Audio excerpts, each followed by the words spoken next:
Sebelum lanjut nonton video ini, jika kalian suka dengan channel Pegawai Jalanan, silahkan kalian support kami dengan cara subscribe dan klik tanda loncengnya.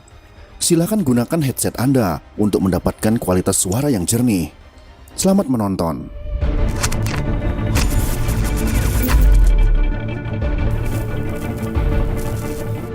Pak Harto bukan diturunkan, Pak Harto mengundurkan diri. Itu perlu dicatat.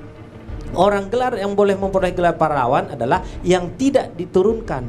Pak Harto di dalam sejarah dia tidak diturunkan tapi mengundurkan diri sebagai presiden. Bang Rizal ini mengingkari fakta sejarah. Karena yang terjadi Pak Harto turun karena ada ribuan kawan-kawan mahasiswa turun ke jalan, banyak orang turun jalan. Jadi kita jangan mengingkari fakta sejarah. Kepada Bang Riza. Jadi konteksnya tetap saja diturunkan gitu. Kepada Bang Riza bukan berarti mencari-cari kesalahan, tapi juga kita tidak boleh mengagung-agungkan katakanlah sisi baik Pak Harto dengan menafikan, menyembunyikan kesalahannya, sehingga kita tidak menjadi adil. Jadi jalan teradil bagi saya tidak menjadikan Pak Harto sebagai pahlawan, sehingga kita masih bisa memberikan penilaian secara objektif, berimbang sebebas-bebasnya dengan secara kritis, dengan cara kritis kepada Pak Harto. Dengan begitu kita belajar sejarah. Kalau kita jadikan dia pahlawan, itu artinya menutup fakta tentang apa yang terjadi yang disebutkan kawan-kawan tadi. Dan itu tidak sesuai dengan tujuan reformasi yang kita lakukan selama ini. Terima kasih. Soeharto jelas tidak layak diberikan gelar pahlawan nasional, sebab selama 32 tahun memimpin, dia lebih banyak memberikan dampak negatif daripada dampak positif. Atau bisa dikatakan, pembangunan yang dilakukan selama itu, jasanya lebih banyak merusak daripada manfaat yang diberikan kepada rakyat Indonesia. Itulah inti dari diskusi Magister Administrasi Publik Corner yang dipaparkan oleh Purwanto, dosen sejarah Universitas Sanata Dharma, pada tanggal 8 November tahun 2016. Sebagai akibat daripada satu KUP PKI yang gagal pada tahun 65, memang ada daripada tahanan-tahanan daripada Partai Komunis Indonesia itu. Golong B adalah mereka yang salah, akan tapi mengenai bahan pembuktian untuk diajukan pada pengadilan kurang meyakinkan. Mereka tidak segera dilepaskan kepada masyarakat karena masyarakat itu sekalipun diberitahu tidak ada pembuktian yang kuat untuk diadili, bagi rakyat yang melihat dengan mata kepala sendiri bahwa mereka itu melakukan penculikan, melakukan pembunuhan, melakukan pembakaran di desanya, tidak mungkin dikatakan kalau mereka itu tidak salah. Setiap tanggal 10 November rakyat Indonesia memperingatinya sebagai Hari Pahlawan. Namun muncul pro kontra di tengah publik ketika memunculkan nama Soeharto untuk diusulkan untuk ditetapkan sebagai pahlawan nasional. Upaya mendorong agar Soeharto ditetapkan sebagai pahlawan memang sejak beberapa tahun terakhir sedang gencar dilakukan, namun juga dengan gencar mendapat penolakan dari sebagian masyarakat. Pertanyaannya, bagaimana sejarah panjang perjalanan hidup Soeharto dalam gelanggang politik Indonesia? Mengapa upaya pemberian gelar pahlawan nasional kepada Soeharto muncul gelombang besar penolakan dari sebagian masyarakat? Apa yang salah dari seorang Soeharto?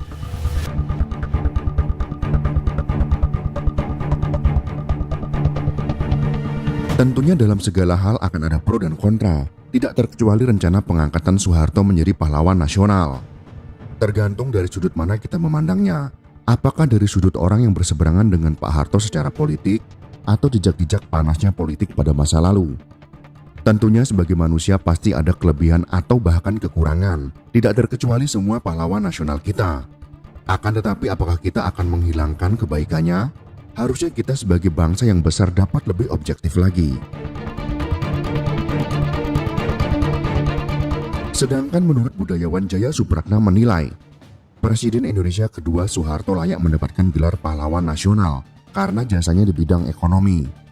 Saya pribadi mengenal Soeharto dan kagum, sehingga menurut saya layak. Dari sisi ekonomi, Soeharto berhasil menyelamatkan kebangkrutan bangsa, kata Jaya Supratna menjelaskan alasannya. Pendiri Museum Rekor Dunia Indonesia tersebut mengatakan hanya menilai dari jasa Soeharto di bidang ekonomi saja, sebab apabila membicarakan bidang lain seperti politik misalnya, bisa memunculkan penilaian yang berbeda. Kalau dalam ekonomi, sulit diingkari jasa Soeharto, kata Jaya kembali menambahkan. Jaya menilai gelar pahlawan nasional dianugerahkan pada individu yang telah berjasa bagi bangsa dan negara. Dia menyadari bahwa wacana penganugerahan Soeharto memang memunculkan dua pendapat. Ada yang menganggap sangat layak dan tidak layak. Ini dampak alam demokrasi, karena kita bukan lagi hidup di zaman indoktrinatif. Sekarang rakyat ikut menentukan, maka wajar terjadi polemik, kata Jaya kembali. Memang benar dalam dunia demokrasi yang bebas, semua orang mempunyai pendapat yang berbeda. Akan tetapi tinggal bagaimana kita mempertahankan pendapat kita masing-masing. Memang pada masa Soeharto menjabat presiden banyak sekali kasus-kasus kemanusiaan yang tidak terselesaikan sampai saat ini.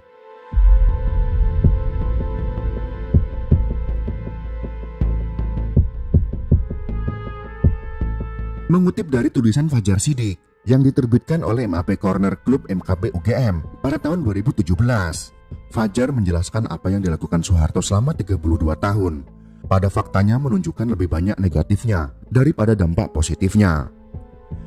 Sepanjang sejarah Soeharto, dia berkarir di dunia militer. Dia berasal dari keluarga yang sederhana, bukan bangsawan, namun dikenal publik ketika peristiwa serangan umum.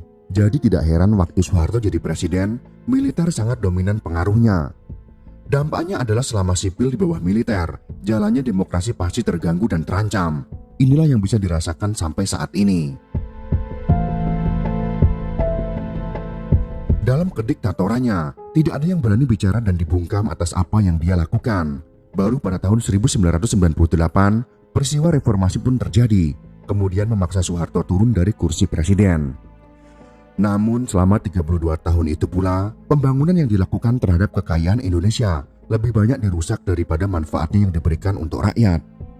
Menurut Fajar, hal ini ditandai dengan dikeluarkannya Undang-Undang Nomor 1 Tahun 1967 tentang penanaman modal asing untuk memberikan akses seluas-luasnya terhadap perusahaan-perusahaan multinasional untuk mengeksploitasi sumber daya alam Indonesia. Bahkan peraturan tersebut menjamin tidak akan dilakukannya nasionalisasi perusahaan asing yang ada di Indonesia. Bisa kita lihat sampai saat ini, perusahaan asing tetap bercokol dan masih eksis seperti Freeport, Exxon, dan Newton. Selain itu, peristiwa berdarah pembantaian 1965 meskipun bukan skenario sepenuhnya oleh Soeharto, namun Soeharto yang harus bertanggung jawab karena dari Soeharto lah yang menunjuk pertama kali bahwa PKI sebagai dalang pemberontakan yang perlu dihabisi dengan dalih kepentingan negara. Bisa dikatakan bahwa Soeharto menjadi pemimpin ditempuh melalui jalan berdarah. Setelah Soekarno berhasil dilengsarkan dan menggantikannya pada tahun 1967, pembunuhan massal terhadap golongan kiri Indonesia menjadi pondasi bagi berdirinya rezim Orde Baru yang disponsori oleh Amerika Serikat. Menurut Fajar Siddiq dalam tulisannya, data yang berhasil dicatat kontras atas kasus pelanggaran HAM berat yang dilakukan selama rezim Orde Baru pimpinan Soeharto mencapai 15 kasus pelanggaran HAM berat.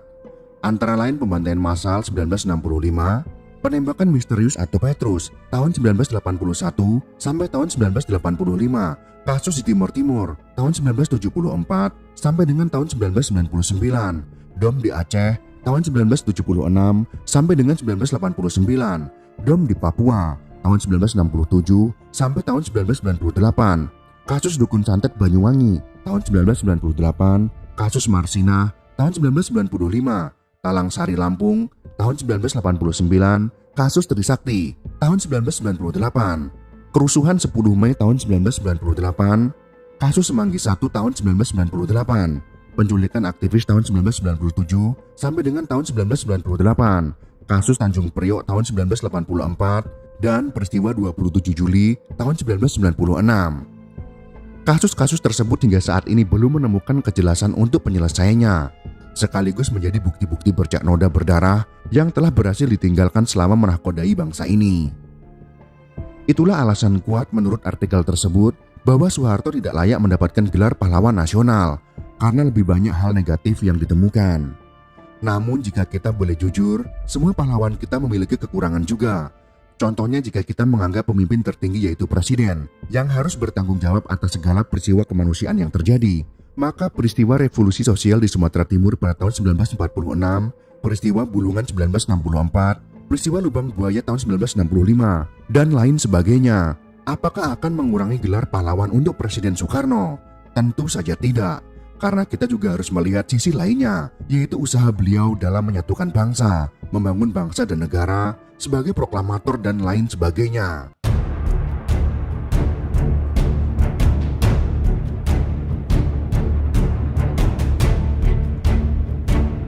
Pada bulan Oktober tahun 2024, Ketua Majelis Permusyawaratan Rakyat Bambang Susatyo mengusulkan agar Presiden kedua Soeharto diberikan gelar pahlawan nasional. Hal itu disampaikan Bambang Susatyo saat menghadiri acara silaturahmi kebangsaan bersama keluarga besar Soeharto di ruang delegasi lantai 2 Gedung Nusantara 4 MPR pada tanggal 28 September tahun 2024. Tidak berlebihan sekiranya mantan Presiden Soeharto dipertimbangkan oleh pemerintah yang akan datang untuk mendapatkan anugerah gelar pahlawan nasional. Selaras dengan mendapatkan martabat kemanusiaan dengan peraturan perundangan, kata Bambang Susatyo atau dikenal dengan Bamsud menjelaskan. Bamsud menyebutkan Soeharto merupakan salah satu putra terbaik bangsa yang juga harus dihormati jasa-jasanya selama hidup.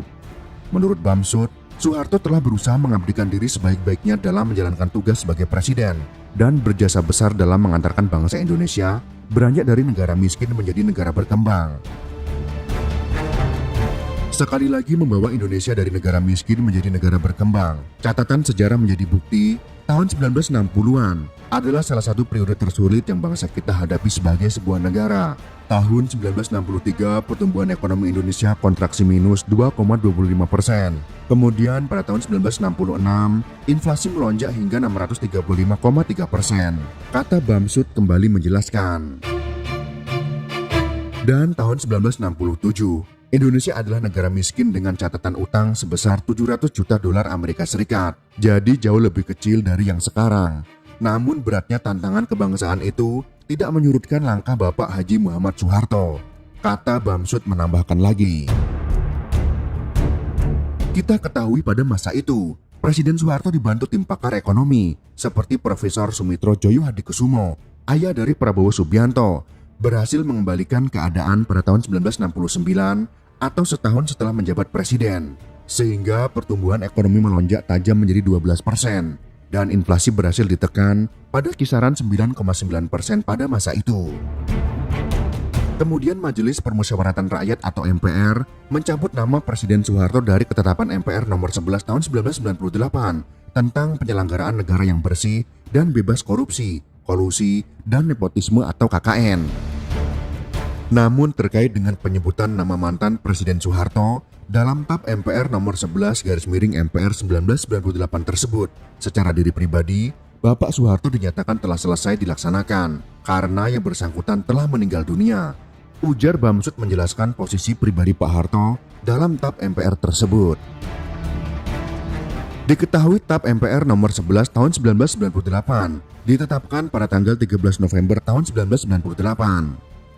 Pada pasal 4 TAP MPR tersebut menyebutkan, upaya pemberantasan KKN harus dilakukan secara tegas, tanpa pandang bulu, termasuk pada Soeharto dan kroninya.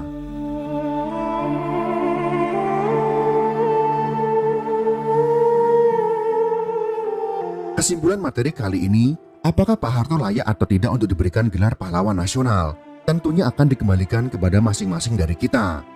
Pastinya akan ada yang setuju ataupun tidak setuju dengan gelar tersebut, dilihat dari alasan masing-masing individu. Akan tetapi tinggal kelompok mana yang lebih kuat dalam berusaha. Apakah kelompok yang pro dengan gelar pahlawan nasional untuk Pak Harto, ataukah yang kontra yang berhasil menjegal usaha penyematan gelar tersebut? Ini semua berkaitan dengan politik. Tentunya bagi yang suka dengan Pak Harto, walau tidak secara resmi bergelar pahlawan nasional, tentunya dalam hati pendukungnya, Pak Harto sudah menjadi pahlawan. Sedangkan yang tidak suka dengan Pak Harto dengan alasan-alasan tadi, maka walaupun gelar pahlawan itu tersemat untuk Pak Harto, mereka tidak akan mengakuinya. Itulah sedikit pembahasan tentang apakah Pak Harto layak mendapatkan gelar pahlawan nasional. Semoga informasi ini bisa bermanfaat untuk kita semua. Jika kalian suka dengan video ini, silakan berikan jempol ke atas. Dan jika kalian menganggap video ini bermanfaat, maka bagikanlah untuk teman-teman Anda yang lain. Terima kasih sudah menonton.